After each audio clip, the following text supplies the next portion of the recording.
রবিবার Tripura electronics media সোসাইটির ৫তম রাজ্য সম্মেলন অনুষ্ঠিত হয় আগরতলা প্রেস ক্লাবে। এদিন উপস্থিত ছিলেন রাজ্যসভার সাংসদ রাজীব ভট্টাচার্য, আগরতলা পৌর নিগমের মেয়র তথা বিধায়ক দীপক মজুমদার, আগরতলা প্রেস ক্লাবের সভাপতি জয়ন্ত ভট্টাচার্য, বরিষ্ঠ সাংবাদিক সানিদ দেবরায়, আগরতলা প্রেস ক্লাবের প্রাক্তন সম্পাদক প্রণব সরকার এবং ইলেকট্রনিক্স মিডিয়া সোসাইটির সম্পাদক সুরজিৎ পাল সহ অন্যান্যরা।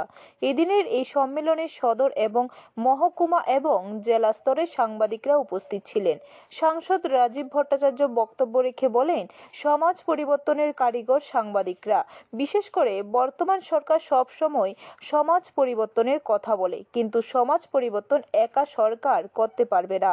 সকলকে মিলে সমাজ পরিবর্তন করতে হবে। তাই সকলকে সজাগ করতে পারে একমাত্র সাংবাদিকরা, অর্থাৎ সাংবাদিকদের দ্বারাই সমাজ পরিবর্তন হয়। যার কারণে বর্তমান সরকার নিজ দায়িত্ব পালনে সাংবাদিকদের স্বাধীনতা দিয়েছে, কারণ তারা কাজের ক্ষেত্রে কোনোভাবে বাধাপ্রাপ্ত হলে সমাজ পরিবর্তন সম্ভব নয়।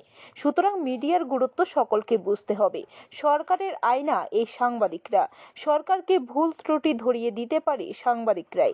সরকারকে ভুল ত্রুটি ধরিয়ে দেওয়া সাংবাদিকদের বড় দায়িত্ব বলে অভিমত ব্যক্ত করেন সাংসদ।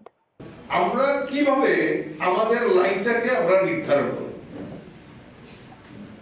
এটা হতে পারে যে কনস্ট্রাকটিভ, কারণ মানুষ আপনাদের দিকে অপেক্ষা করছে, সমাজ আপনাদের দিকে তাকিয়ে রয়েছে। একটা হলো কনস্ট্রাকটিভ, আরেকটা হলো আমরা নিম্নগতি, আমরা কিভাবে করবো ডেস্ট্রাকটিভ।